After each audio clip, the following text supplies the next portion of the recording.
Hey people, what's up? Okay, so my name is Dr. Sharnael, Wolverton-Sehon with Swiftfire, and I'm really excited today to talk to you guys about some sugar facts and keto flu. I know that you guys are in, like some of you with the new year are in our keto challenge. And we are starting to get into ketosis now. And so some of you may be experiencing some things, and not only emotional, but it could be some kind of flu-y stuff. So, but first let's go over a little bit. We're going to do a giveaway. So I'm really excited to give away a coriander oil. If you're not familiar with coriander, I'm going to talk about that a little bit today, but if you share this on your page and you tag someone, then you have a chance to be in a drawing for a free coriander. Who has coriander? Oh, let me get it right. Coriander, one of my faves. It aids in healthy insulin response. It aids in promoting a healthy digestion, and it soothes joint muscle aches. So this is very, very helpful, not just in a ketosis state or in the challenge, but in life, okay? So those are all things that are really helpful. So sugar facts, okay? The American Heart Association recommends only 6 teaspoons a day of sugar, okay? Unfortunately, the sugar consumption in America isn't so much. I'll give you a little idea of what's going on with that. In 1915, the average person consumed 15 to 20 pounds a day of sugar. A year in sugar, 15 to 20 pounds of sugar a year. And now in this day and age, we're consuming our own body weight plus 20 pounds of corn syrup. So our own body weight per year in sugar, not counting corn syrup, which they're averaging 20 pounds of an additional consumption, which is basically like sugar. So sugar can look like fructose, high corn syrup, lots of different things. They're saying, I just read this morning, that there is an average of $54 billion in the dental industry right now because of teeth situation having to do with Sugar, Lola, and Vaughn, and Catherine. Oh my God, that's crazy, right?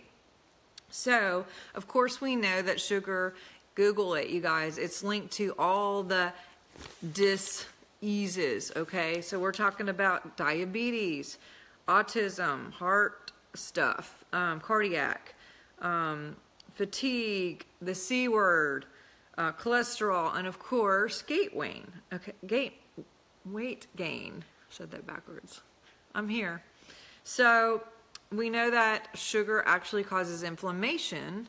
So inflammation in the body, most of the time if you go to the doctor and you're dealing with stuff, they'll call it autoimmune or chronic fatigue or fibromyalgia or all the different things that people are labeling stuff now. But most of this is actually tribute to inflammation, which most of that can be taken care of by simply removing sugar from the diet, okay?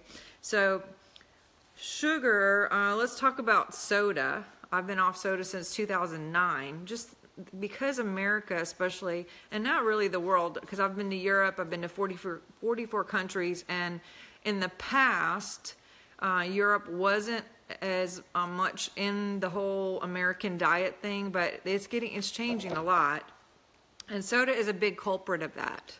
We're talking about choosing to consume between 10 and 20 carbs per day, and if you just look at one 12-ounce can of soda, that's 39 grams just in one soda, you guys. And so obviously that's way above what you want to do for the day just in a soda. And I've talked to people in the past who have drank up those liters and a couple liters a day.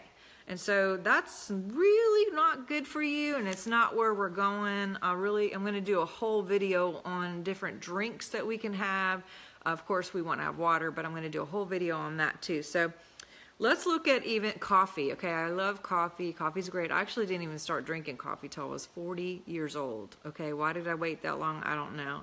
I sort of wish I never started. But the truth is, I drink water, and I drink green juice, and I drink tea, herbal tea, and I do drink coffee in the morning. And you guys probably saw Candace's post yesterday on keto coffee and bulletproof.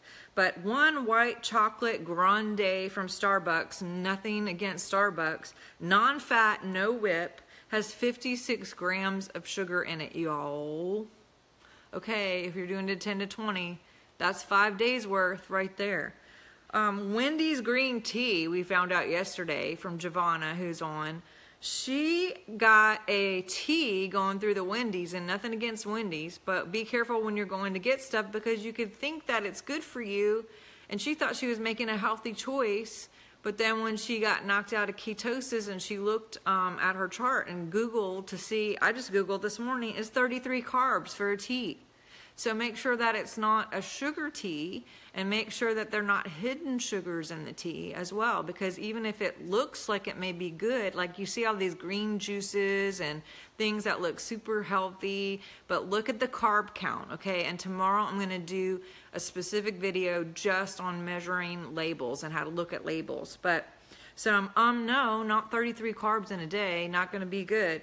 So there's hidden sugars. I was telling Giovanni yesterday, I went somewhere twice and got kicked out of ketosis because I had eggs.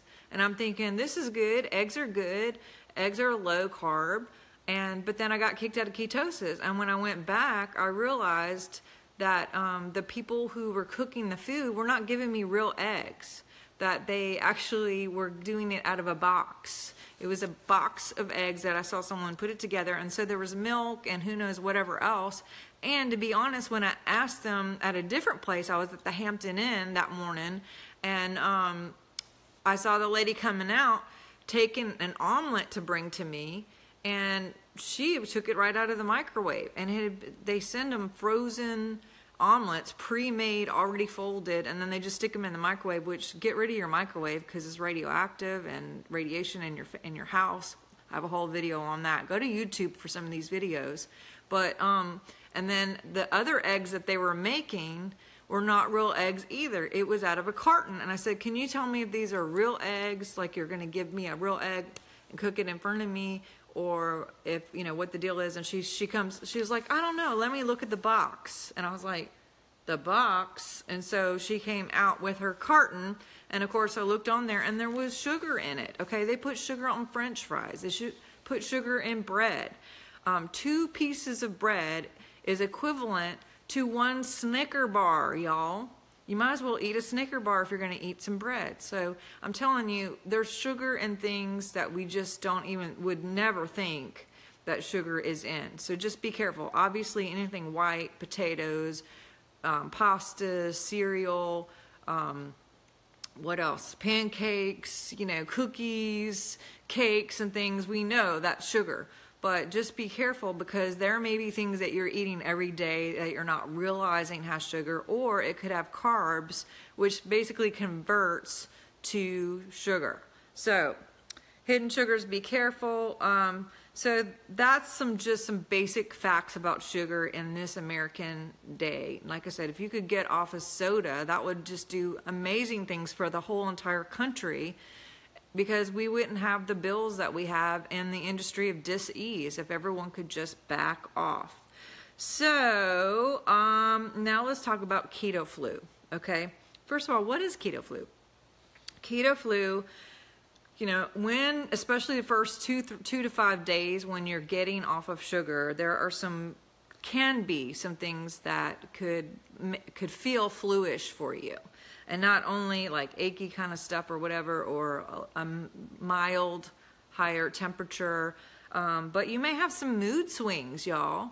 And the reason why is because sugar is so addictive, and when they do brain scans, they can actually test and they've proven that it's so addictive that it's basically equivalent to being on cocaine. It does the same thing in your brain that drugs do to make you want it, not to mention candida and yeast and other things that press buttons to make you want it. When you withdraw the sugar, the brain is going like, yikes, you know, give me my sugar, and it will be triggered. So you could have some headaches. Sometimes the candida and the yeast could make you really want it more because it's been running the show, and you've been feeding it and you've been giving it what it wants, and it's the host and it's taken over your body. Cancel, cancel, cancel. And now when you take it away, you're starving it, and your brain, like I said, it's used to getting that shot of dopamine. So it's going to start looking for new ways to make dopamine. I suggest exercise, because endorphins and dopamine can really be really helpful in that. It does induce a lot of different things, and a matter of fact, there are certain stretches and things that you can do. Hashtag yoga. I'm not going to get into that big old argument of is yoga good or not. I'm just telling you there's certain stretches which coincidentally happen to be in yoga that actually cause your body and your electrical system to kind of reset. And then it goes, there is a chemical released from the pituitary and the pineal gland that's called Christos. And that goes into the electric system down the spine of your back.